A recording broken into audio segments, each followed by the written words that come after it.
আমার এলাকায় এই সবজিটির নাম হচ্ছে দুধকুশি। এই সবজিটা অনেকেই অপছন্দ করেন।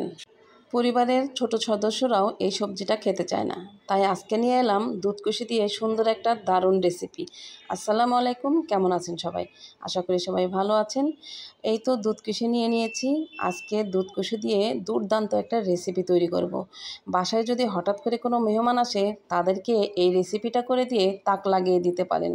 রেসিপিটি তৈরি করার জন্য দুধকুশিগুলোকে স্লাইস করে কেটে নিয়েছি।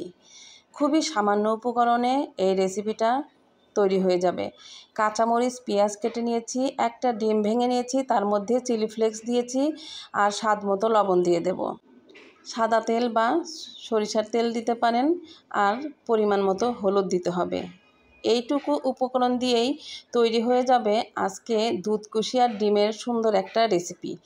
আপনারা ভিডিওটি দেখার পরে নামটা কী দেওয়া যায় সেটা আপনারা কমেন্টে বলে যাবেন। ফ্রাই প্যানে সরিষার তেল দিয়ে দেওয়ার পরে দিয়ে দিলাম পেঁয়াজ, কাঁচামরিচ। এগুলোকে একটু ভালো করে ভেজে নেব যেন কাঁচা ভাবটা চলে যায়। তারপরে দিয়ে দিলাম জিরা ফোড়ন, আবারও একটু নাড়াচাড়া করব। জিরাগুলোকে ভাজা হওয়ার পরে আস্তে আস্তে আমি যে দুধকুশিগুলো কেটে রেখেছি সেগুলোকে ঢেলে দেব। যারা তেল বেশি খেতে পছন্দ করেন তারা শুরুতেই একটু তেলটা বেশি দিয়ে দিবেন। আর এই দুধকুশির মধ্যে থেকে কিন্তু পানি বের হয়ে যাবে। আমি দিয়ে দিলাম পরিমাণ মতো লবণ এবং হলুদ। এখন ভালোভাবে হলুদ লবণ ভালো করে মাখিয়ে নেব, একটু নাড়াচাড়া করে নেব, ঢাকনা দিয়ে ঢেকে কিছুক্ষণ রান্না করব।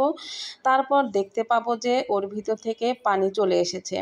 আর এটা রান্না করতে কিন্তু কোনো রকমের পানি এক্সট্রা ব্যবহার করতে হবে না। কিছুক্ষণ পরে ঢাকনাটা আমি একটু তুলে দেখব আসলে ভাজিটার কি অবস্থা। তো মোটামুটি পানি বের হয়ে গেছে আর নরমও হয়ে গিয়েছে। আবারও একটু নাড়াচাড়া করে দিচ্ছি। বাসায় হঠাৎ করে কোনো মেহমান আসলে এই রেসিপিটা আপনি যদি তাকে রান্না করে দিতে পারেন, আমার মনে হয় সেদিনের রান্নার মধ্যে বেস্ট রান্না হবে এইটাই। শুরু থেকে যারা দেখছেন অবশ্যই শেষ পর্যন্ত দেখবেন, তাহলে বাসায় রান্না করার একটা আগ্রহ থাকবে। একটা ডিম যে নিয়েছি সেটার ভিতরে একটু লবণ দিয়ে ভালো করে ফেটিয়ে নিলাম। ডিম দিয়ে কি করব সেটাই ভাবছেন তো? পুরোটুকু দেখতে হবে, তা না হলে তো বুঝতে পারবেন না। প্রত্যেকটা জিনিসের মধ্যেই কিছু কিছু আকর্ষণীয় জিনিস থাকে। তো আজকের রেসিপির মধ্যে ডিমটা হচ্ছে প্রধান আকর্ষণ। তাই ডিমটা দিয়ে কি করব সেটা দেখতে হলে পুরো ভিডিওটি আমার সাথেই থাকতে হবে।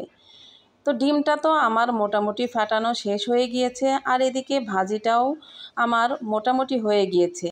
এই দুধকুশি কিন্তু আমরা অনেক তরকারিতে বেগুনের পরিবর্তেও ব্যবহার করে থাকি। তো এখন আবার একটু নাড়াচাড়া করে দেব। মোটামুটি কিন্তু দুধকুশিগুলো ভাজি হয়ে গিয়েছে। এখন রাউন্ড করে প্যানের চারো সাইড দিয়ে রেখে মাঝখানে জায়গা আমি একটু খালি রাখবো। তার কারণ ওই যে ডিমটা ফেটিয়ে রেখেছি, এখন ডিমের মিশ্রণটাকে এর মধ্যে ঢেলে দেব। ডিমটা দেওয়ার আগে আমি একটু সরিষার তেল দিয়ে নিলাম, যেহেতু ডিমটাকে ভেজে নিতে হবে। সুন্দর মতন ডিমটাকে দিয়ে দিলাম। দেখতে পাচ্ছেন কি দারুণ একটা ব্যাপার হচ্ছে।